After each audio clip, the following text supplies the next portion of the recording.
almost every time I got in the way and tried to make things happen my way, it just took it longer for it to go God's way. Particularly in dating, you know, whenever I would just be like, you know, I would know that this was not a person that I was supposed to be dating, and I would still be like, oh, but you know, whatever, and I'd make excuses.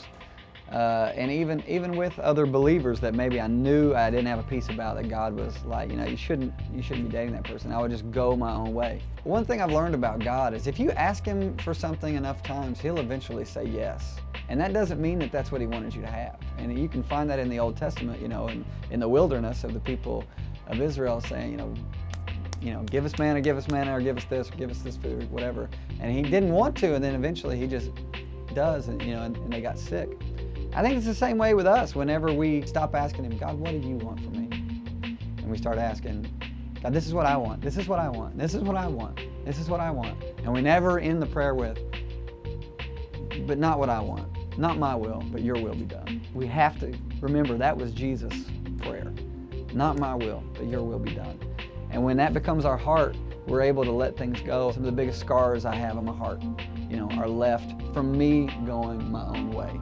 I sent hundreds of demos to record labels, and not one of them worked. And it was when I threw my hands up in the air and I was like, I'm done. I don't even want to be on a record label anymore. And that's when one shows up at a show that I didn't even know was there, and everything happens. And I've just learned to just get out of the way. Just get out of the way. Stop trying to make things happen. Trust in the Lord with all your heart. Don't lean on your own understanding. Literally means stop trying to figure it out. But the next verse, acknowledge God in all your ways, and He'll direct your path. And that's it.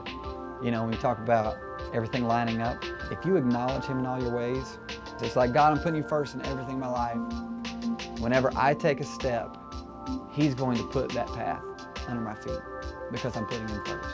Because I'm not saying, all right, yeah, God, that sounds good, but what if we did this? You know, no, just throwing that out the door and saying, whatever you want. I'm taking a step, I'm going your way. And I believe when you do that, He puts the path on your feet.